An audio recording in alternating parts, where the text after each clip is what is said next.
The Late Bloomers Academy. Chapter 1. The Arranged Marriage. My name is Elena Thornwood, and at 25 years old, I thought my life was already decided for me. I stood in the grand parlor of our family estate, staring at the man my father had chosen as my future husband. Lord Garrett Blackstone, a wealthy merchant twice my age, smiled at me with teeth that reminded me of a predator. "Your daughter is lovely, Lord Thornwood," Garrett said, his eyes scanning me like I was merchandise. "The wedding will be in 3 weeks. I've already made arrangements." 3 weeks. That's all the time I had left before my freedom disappeared forever. My father nodded eagerly. "Excellent, excellent. Elena will make you a fine wife. She's quiet, obedient, well-educated in the arts." "Father," I interrupted, trying to keep my voice steady, "may I speak with you privately?" His expression darkened. "Elena, we have a guest." "It's quite all right," Garrett waved dismissively. "I'll wait in the garden. Give you time to prepare her." The moment he left, my father turned to me with cold eyes. "What is the meaning of this disrespect?" "I don't want to marry him," I said simply. "I don't love him. I don't even know him." "Love?" My father laughed bitterly. "Love is a luxury, Elena. Our family needs this alliance. Garrett's wealth will save us from bankruptcy. Your duty is to your family." "But father, enough!" He slammed his hand on the desk. "You are 25 years old. Most women your age are already married with children. You should be grateful anyone of Lord Blackstone's status would even consider you. The decision is final." I left the parlor feeling numb. My whole life, I'd done everything expected of me. I studied the subjects deemed appropriate for a lady. I attended the right social functions. I smiled and nodded and never caused trouble. And this was my reward, being sold off to save the family finances. That night I couldn't sleep. I stood by my window looking out at the stars when something strange happened. A shooting star streaked across the sky, but instead of disappearing, it seemed to fall directly toward me. I gasped and stepped back as a small glowing object landed on my windowsill. It was a crystal, no bigger than my thumb, pulsing with soft blue light. The moment I touched it, energy surged through my body. Images flooded my mind. Dragons soaring through clouds, people wielding elemental magic, towers of learning that touched the sky, and words burning themselves into my consciousness. "You have the gift. Come to us. The Academy awaits." I dropped the crystal in shock, but it had already dissolved into particles of light that sank into my skin. What just happened? Chapter 2. The Discovery. The next morning, I woke up feeling different. There was energy humming beneath my skin like I'd swallowed lightning. When I poured water for my morning wash, the liquid moved toward my hand without me touching the pitcher. I stared in disbelief. Had I just made the water move? I tried again, concentrating on the water. This time, a small sphere of liquid rose from the basin and hovered in the air. My heart pounded. This was impossible. Magic was supposed to be rare, manifesting only in children who showed signs before age 10. I was 25. People didn't just suddenly develop magic at my age, but there it was, undeniable. A floating ball of water suspended by my will alone. A knock at my door made me lose concentration. The water splashed back into the basin. "Miss Elena?" My maid Sarah called through the door. "Your father requests your presence at breakfast. Lord Blackstone will be joining you." I took a deep breath. "Tell him I'll be down shortly." Throughout breakfast, I could barely focus on the conversation. Garrett droned on about his business ventures while my father nodded approvingly, but all I could think about was the magic flowing through my veins. The vision had mentioned an academy. Could that be real? Was there actually a place where people like me could learn to use this power? After the meal, I excused myself and went straight to the library. If there was information about magic academies, it would be in our family's old books. I searched for hours, pulling down dusty volumes on history and mythology. Most references to magic were vague or dismissive, children's tales, nothing more. But then I found it, a single paragraph in a book about ancient institutions. The Imperial Academy of Arcane Arts, founded 500 years ago, stands hidden from the mundane world. Those with magical potential may seek entrance, regardless of age or status. The Academy exists beyond normal space, accessible only to those who have awakened to their power. My hands trembled as I read the next line. To find the Academy, one must simply wish to learn with a pure heart. The path will reveal itself. Could it really be that simple? That night, I made my decision. I packed a small bag with essential items, clothes, a few precious books, what little money I'd saved over the years. I wrote a letter to my father explaining that I couldn't marry Lord Blackstone, that I'd found another path. I didn't mention the magic. He'd never believe it anyway. As dawn approached, I slipped out of the estate. The guards were changing shifts, and I knew the exact moment when the gate would be unwatched. Years of observation had taught me the patterns of our household. I walked until I reached the old forest at the edge of our lands. This was where the vision had showed me to go. I closed my eyes and thought with all my heart, I want to learn. I want to understand this gift. Please, show me the way to the academy. For a moment, nothing happened. Then the air in front of me shimmered like heat rising from summer stones. Then doorway appeared, outlined in golden light, showing a path that definitely hadn't been there before. I took a deep breath and stepped through. Chapter 3. Welcome to the Academy. The world shifted around me. One moment I was in the forest. The next I stood before the most magnificent structure I'd ever seen. The Academy rose from an island floating in the sky, held aloft by magic itself. Towers of crystal and stone reached toward the clouds. Dragons, actual dragons, soared between the spires, their scales glittering in the sunlight. First time seeing the academy? A warm voice asked. I turned to find a woman about my age, maybe 30, with kind eyes and robes that marked her as a teacher. Yes, this is real? This is actually happening? She laughed. Very real. I'm Professor Miranda Chen. I teach elemental control. You must be a late bloomer. We don't get many of those, but you're not alone. Welcome to the Imperial Academy of Arcane Arts. Elena Thornwood, I managed to say, still staring at the dragons. I just discovered my magic yesterday. I didn't know what else to do, so I came here. Best decision you could make, Miranda said warmly. Come, let's get you registered and settled. Classes start tomorrow, but today you'll take your assessment to determine your magical affinity. She led me across a bridge made of solidified light. I tried not to look down at the clouds far below and into the main academy building. Inside, students of all ages hurried through hallways. Some looked young, maybe 18 or 19. Others appeared to be in their 30s or even 40s. We accept students at any age, Miranda explained, noticing my surprise. Magic can awaken at any time. Some discover it as children, others much later. The important thing is that you're here to learn. We reached an office where an elderly man with a magnificent beard sat surrounded by floating books. He looked up as we entered. Headmaster Aldrich, Miranda said. We have a new student. Late bloomer, just awakened yesterday. The headmaster's eyes twinkled. Excellent, excellent. Please, sit down, young lady. Let's see what we're working with. He waved his hand, and a crystal orb appeared on the desk between us. Place your hands on this. It will show us your magical affinity, which element calls to you most strongly. I did as instructed. The moment my palms touched the cool surface, the orb began to glow. Colors swirled inside. Blue for water, red for fire, green for earth, white for air. But then something unexpected happened. The colors began to merge, creating a brilliant rainbow that filled the entire room with light. Miranda gasped. That's not possible. Headmaster Aldrich leaned forward, his expression serious for the first time. Well, it seems we have something very rare here. Miss Thornwood, you're not just a late bloomer. You're an omni-mage, someone who can potentially master all elements. What does that mean? I asked nervously. It means, he said with a smile, that your education here is going to be very interesting indeed. Chapter 4. First day of classes. I was assigned to the Azure Tower, which housed elemental magic students. My roommate was Kira, a cheerful 28-year-old who discovered fire magic 3 years ago after an incident at her bakery. Literally set the kitchen on fire. She laughed, helping me unpack. Not on purpose. I was frustrated with my boss, and suddenly, whoosh! Flames everywhere. Luckily, no one got hurt, but that's when I knew I had to come here. Do you miss your old life? I asked. She considered this. Sometimes. But here, I can be myself. I can use my gift instead of hiding it. That evening, I met other students. Marcus, a former soldier in his early 30s with earth magic. Diana, a merchant's daughter my age who controlled air. And Theo, a quiet scholar in his late 20s with water affinity. The academy is different from regular schools, Diana explained over dinner.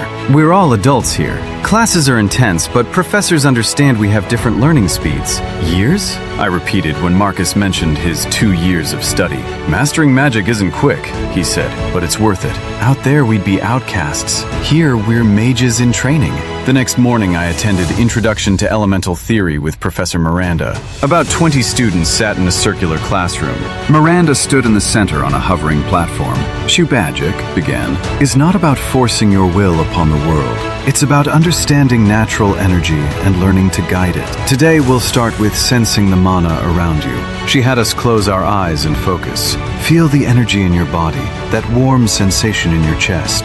That's your mana core. Now extend your awareness outward. Feel the mana in the air, in the stones, in the water outside. I did as instructed and slowly began to perceive it. The world was alive with energy, flowing in patterns I'd never noticed. Good, Miranda said softly. Now, gently, draw a small amount of external mana toward you. Don't force it, invite it. I reached out, and the mana responded, flowing toward me like water finding a channel.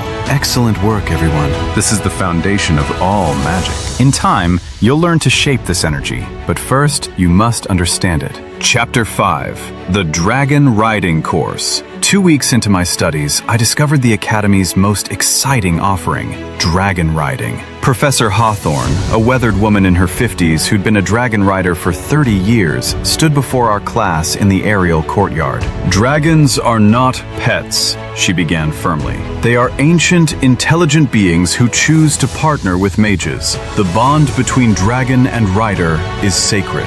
Today you'll meet the dragons who are willing to work with students. If one chooses you, consider it an honor. She led us to the dragon roosts, massive platforms where creatures of various sizes rested. There were dragons with scales of sapphire blue, emerald green, ruby red, and even one with scales that seemed to shift through all colors like an opal. That one raised her head as I approached. She was smaller than the others, maybe the size of a large horse, with those rainbow-shifting scales and intelligent amber eyes. Hello, I said softly. The dragon tilted her head, studying me. Then, to my amazement, I heard a voice in my mind, feminine, amused, ancient. An omni-mage. How rare. And how fitting that you would find me, little one. I am Astra, and I think we shall be good friends. She spoke to me, I gasped. Professor Hawthorne smiled. Astra hasn't chosen a rider in 50 years. She's been waiting for the right match. Seems she's found it. Over the following weeks, I learned to fly with Astra. The first time we took to the sky together, I thought my heart would burst from joy. You're a natural, Astra said as we soared between clouds. Most new riders are terrified their first time up. I'm terrified, I admitted. But it's wonderful. Fear and wonder can coexist, she said wisely. That's the nature of growth. Chapter 6, News from Home. 3 months after arriving at the academy, I received a letter. My heart sank when I recognized my father's handwriting. I opened it with trembling hands. Elena, your disappearance has caused significant embarrassment to our family. Lord Blackstone was furious when you failed to appear for the wedding. However, I have managed to smooth things over by claiming you fell ill and needed to recover at a distant estate. I demand you return home immediately. This foolishness must end. Your duty to your family comes before whatever selfish pursuits you've discovered. If you do not return within 2 weeks, I will find you and bring you back myself. Father, I sat heavily on my bed, the letter crumpling in my hand. Kira found me there an hour later, staring at nothing. What's wrong? She asked, gently. I showed her the letter. She read it, her expression growing dark. You're not going back, are you? I don't know what to do, I admitted. He's my father. I owe him. You owe him nothing, Kira said firmly. Elena, you're an adult. You have a gift, a calling. You're happy here. Don't let anyone take that away from you. But the family. Is the family worth sacrificing your happiness? Your potential? She sat beside me. I left my family to come here too. My parents wanted me to marry a nice man, run the bakery, have children.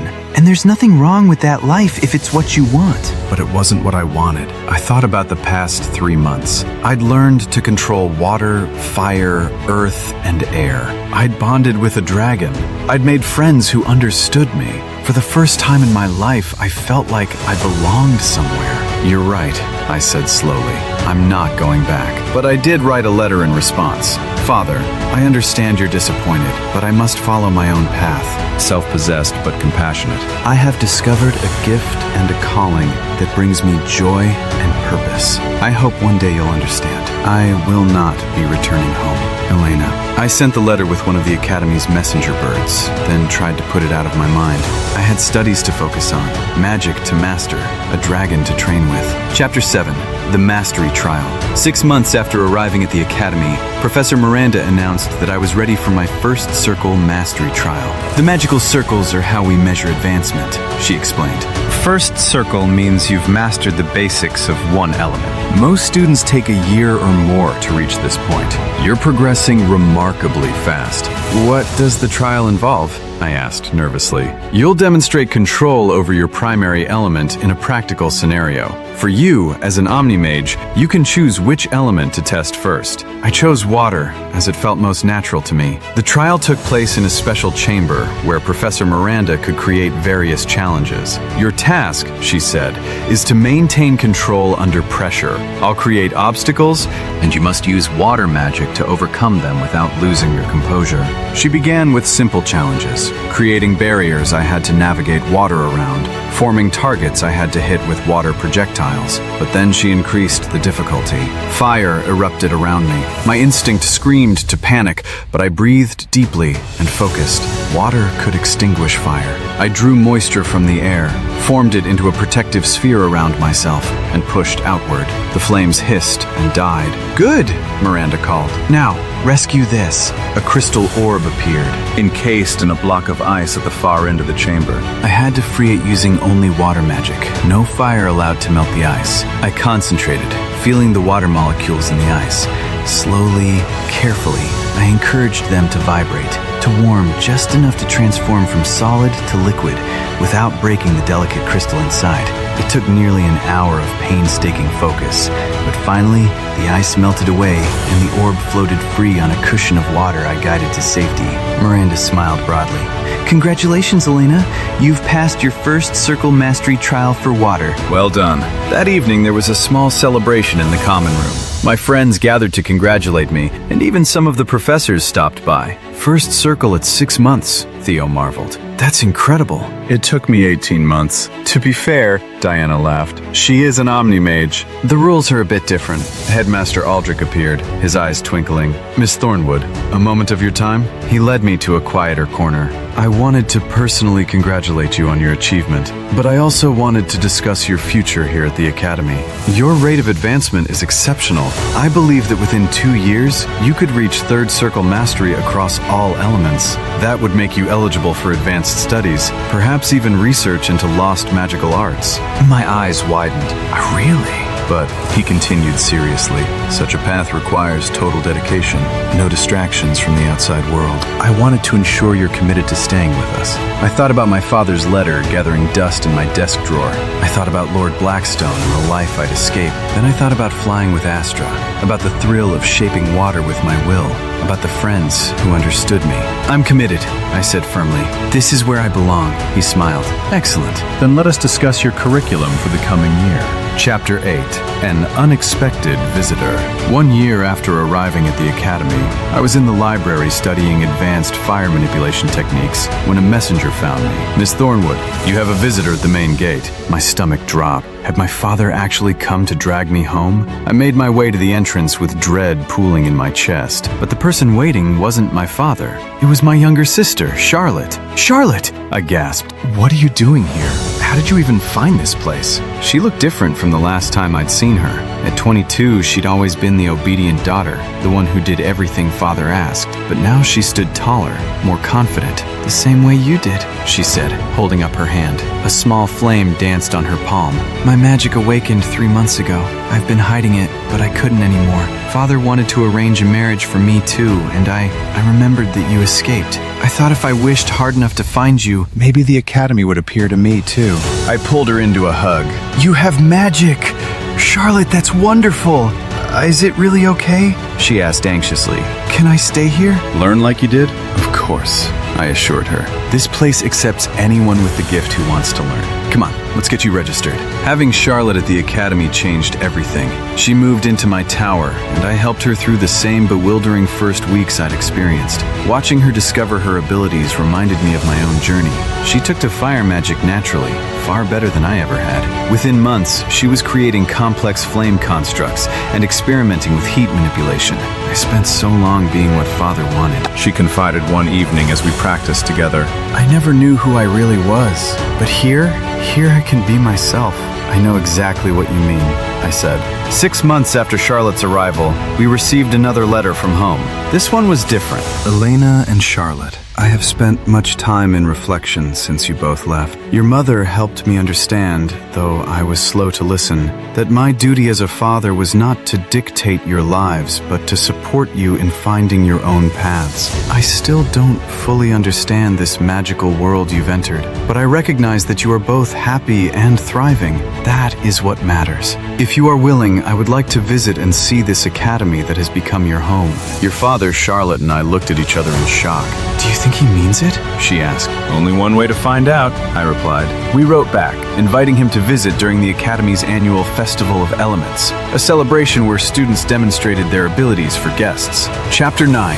The Festival of Elements. The Festival of Elements transformed the Academy into a wonderland of magic. Students from all disciplines showcased their skills, from basic elemental manipulation to complex illusions and enchantments. I was scheduled to give a demonstration of omni-mage abilities in the Grand Arena. Charlotte would show her fire mastery in a separate exhibition. My father arrived the morning of the festival, looking uncomfortable but trying to hide it. I met him at the gate with Charlotte. Father, I said carefully, welcome to the academy. He looked up at the floating towers, at the dragons soaring overhead, and I saw genuine wonder in his eyes. This is remarkable. I had no idea such a place existed. I gave him a tour, introducing him to my professors and friends. He met Astra, who regarded him with those ancient, knowing eyes. Your sire is afraid, she observed in my mind. But he is trying. That counts for something. But my demonstration, I showed the gathered crowd what I'd learned. I created a sphere where all 4 elements danced together in harmony.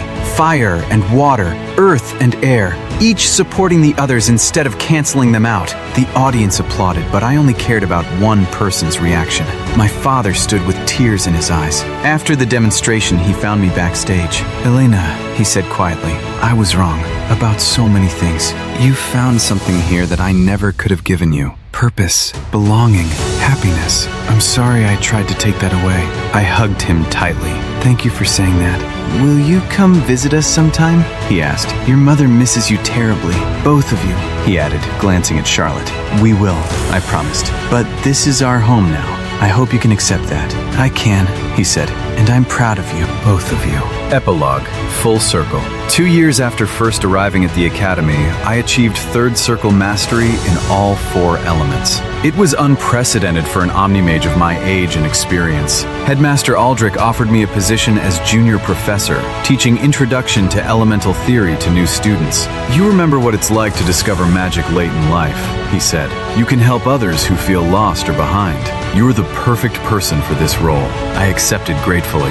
Absurlid completed her second circle fire mastery and decided to specialize in magical metallurgy, using controlled heat to forge enchanted items. She was brilliant at it. My father visited regularly, bringing news from home and slowly coming to understand our world. He even developed a friendship with Professor Hawthorne, bonding over their shared love of strategy games. And Lord Blackstone? I heard through letters from home that he'd married someone else, a woman who actually wanted to marry him. I wished them well. As for me, I stood before my first class of new students, seeing my own journey reflected in their nervous, excited faces. Welcome to the academy, I began. Some of you discovered your magic as children. Others, like me, found it later in life. That doesn't matter. What matters is that you're here now, ready to learn. I thought about the woman I'd been 2 years ago, scared, trapped, not knowing who she could become. And I thought about who I was now, Professor Elena Thornwood, Omni-Mage, Dragon Rider, teacher. Magic, I continued, is not just about power. It's about transformation, about becoming who you were always meant to be. And that journey starts today. As I spoke, I felt Astra's presence in my mind, warm and approving. Well said, little one. Well said. I smiled. My journey had begun with a desperate escape, but it had led me home. The end.